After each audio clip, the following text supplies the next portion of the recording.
اعوذ باللہ من الشیطان الرجیم بسم اللہ الرحمن الرحیم۔ السلام علیکم۔ آپ کے آمین کہتے ہی 700 کروڑ۔ میرے محترم ناظرین، آج کا جو وظیفہ ہم آپ کو بتانے لگے ہیں، اس وظیفہ کی برکت سے دولت آپ پر عاشق ہو جائے گی۔ دعا کے لیے ہاتھ نیچے آنے سے پہلے دعا قبول ہوگی۔ یہ گارنٹی شدہ وظیفہ ہے۔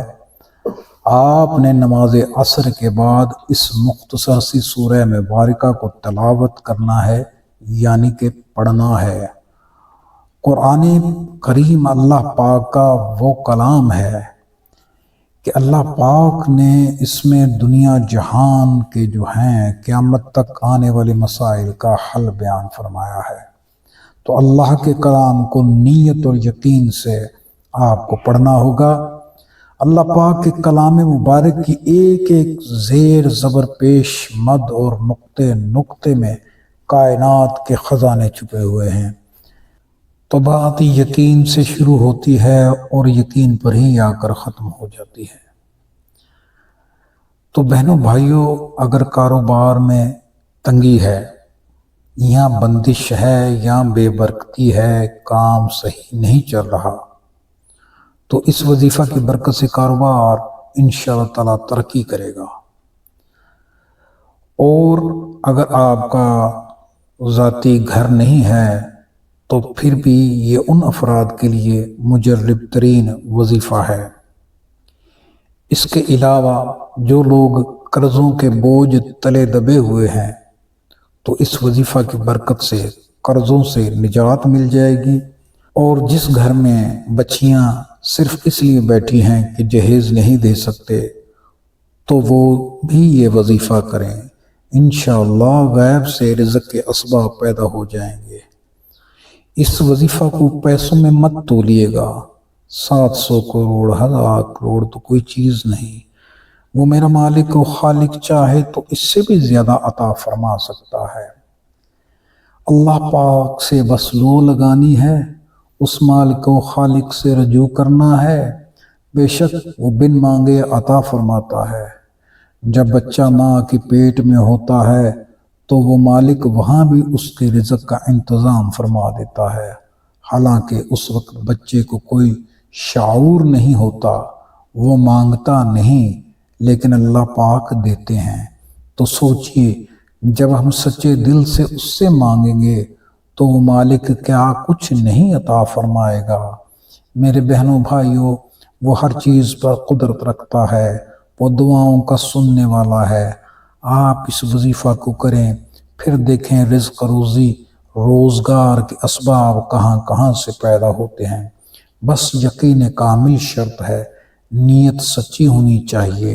اور جب وہ مالک عطا فرمائے تو غریبوں اور سفید پوش لوگوں کو، اپنے ہمسایوں کو ضرور یاد رکھیے گا، ان کا ضرور خیال کیجیے گا۔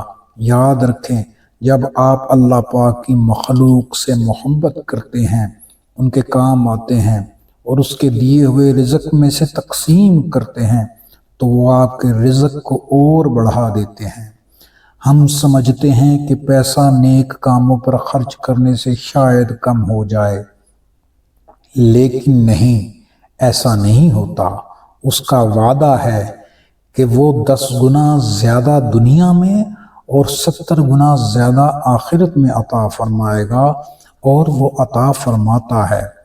دوران وظیفہ چلتے پھرتے درود پاک کی کثرت کرنی ہے، اور کوشش کریں کہ زیادہ سے زیادہ وقت جو ہے وہ باوضو حالت میں رہیں۔ اور یہ بھی کوشش کریں اگر ہو سکے تو ہر فرض نماز جو ہوتی ہے وہ با جماعت ادا کریں۔ آپ اللہ پاک کے گھر کو آباد کریں، اللہ پاک آپ کے گھر کو آباد کریں گے انشاءاللہ۔ اور نماز با جماعت جو ہے اس کی بہت سی فضیلتیں ہیں۔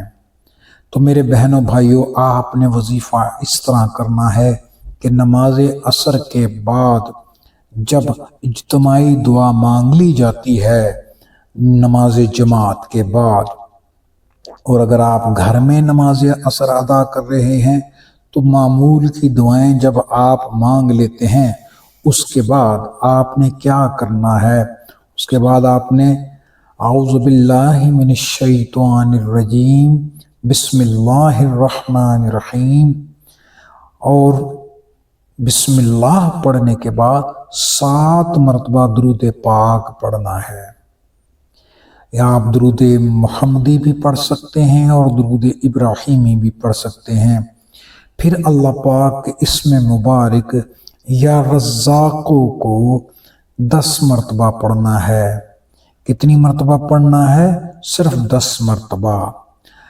10 مرتبہ تلاوت اللہ کے نام کی، اللہ کے اسم مبارک کی کرنے کے بعد آپ نے اللہ پاک کا ایک اور اسم مبارک ہے یا وہابو، یا وہابو، یا وہابو، میں نے 3 مرتبہ پڑھا ہے، آپ نے اس اسم مبارک کو بھی 10 مرتبہ پڑھنا ہے۔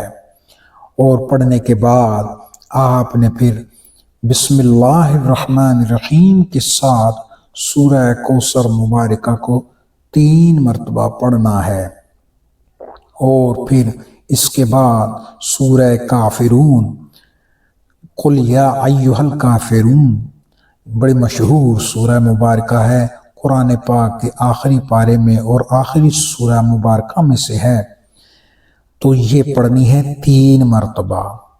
3 مرتبہ سورہ کوثر، 3 مرتبہ سورہ کافرون، یاد رکھیں۔ اور اس کے بعد کیا کرنا ہے؟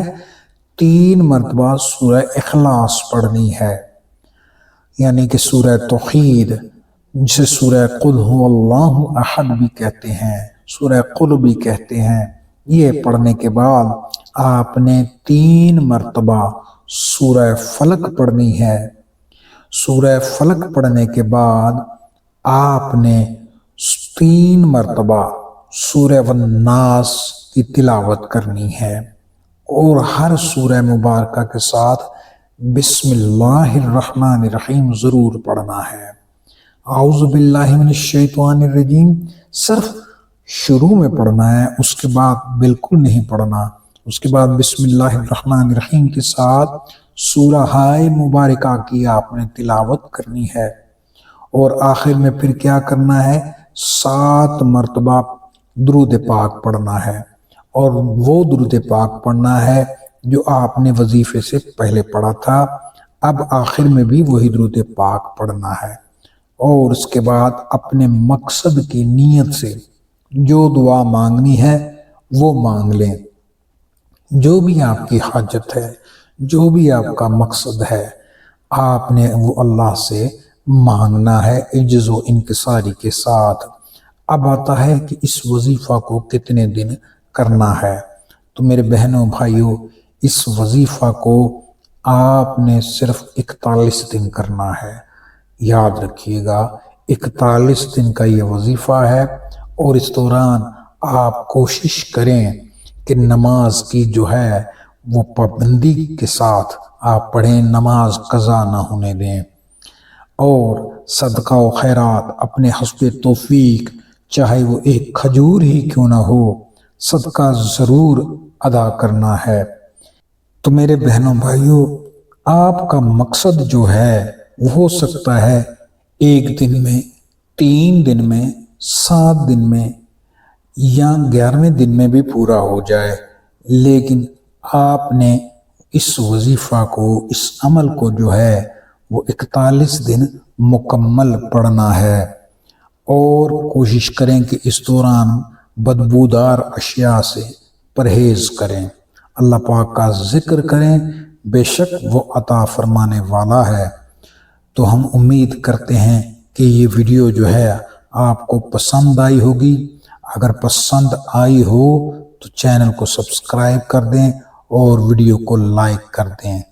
تو ملتے ہیں اگلی ویڈیو میں۔